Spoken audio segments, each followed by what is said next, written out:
Titled Whispers from the Woods, the Jody Loomis murder mystery she peddled into the silence of the forest, never to return. A rustle in the trees, a breath held in the shadow, a single bullet ended a lifespan for nearly half a century. A killer walked free. Jody Loomis, a vibrant 20-year-old with dreams stitched into the saddle of her horse, rode her bike along the familiar wooded trail toward the stables. She wore her confidence like armor, kind, athletic, and full of life. Her murder shocked the small community and shattered her family. There were no witnesses, no arrests, only whispers, fear, and an old photograph of Jody's smiling face fading over time until DNA spoke, until justice arrived with the weight of science and sorrow. But as the verdict rang through the courtroom, the murderer had vanished into death. It was August 23rd, 1972. Investigators pored over leads,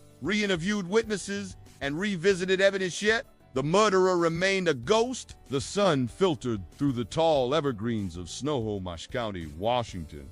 But that day, the forest held a secret. Someone else was watching. Detectives uploaded DNA evidence recovered from Jody's body into Genealogy, a public genealogy.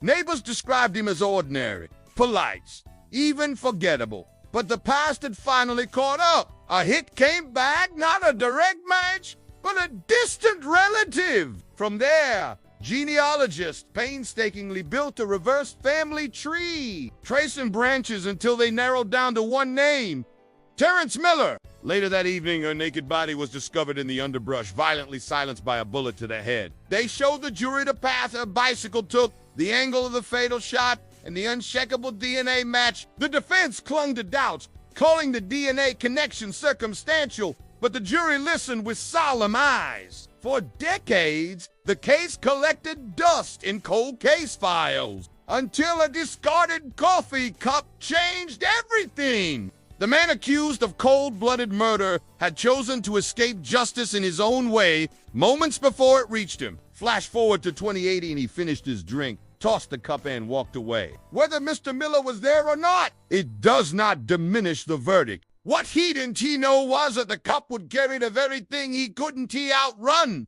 His DNA. Lab analysis confirmed it. A quiet revolution in forensic science had begun.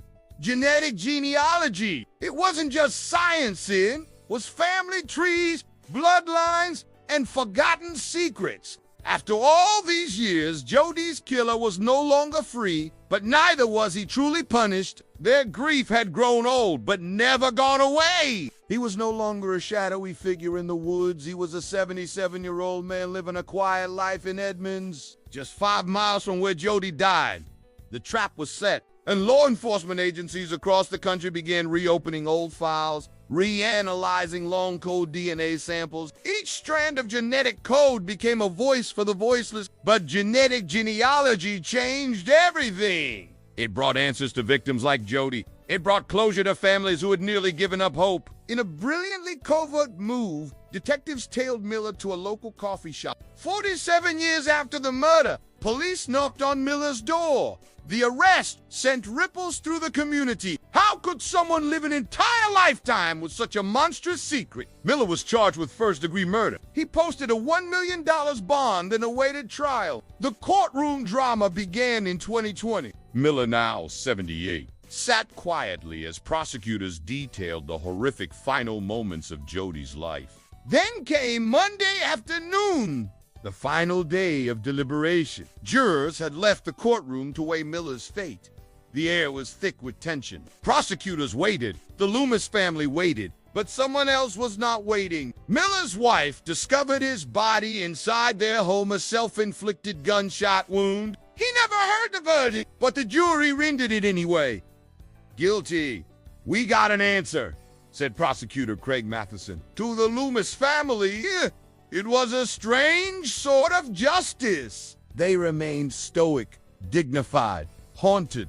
This case was more than a courtroom victory. It was a revolution in how justice finds the forgotten. In the past, DNA evidence was like a locked door. It could only be used if a suspect was already known. The same technique solved the Golden State Killer case. Now, it had solved this one. Jody Loomis was just 20 years old. She had dreams, laughter, and a life that ended in a brutal instant. But the story didn't end in 1972. It endured. Through tireless detectives, grieving families, and the quiet persistence of science, the truth emerged from the shadows. And though her killer chose silence once more, Jody's voice finally echoed through the halls of justice. In the end, the forest gave up its secret, not with a whisper, but with DNA determination, and the undeniable truth that even after 47 years, justice can still find its way home.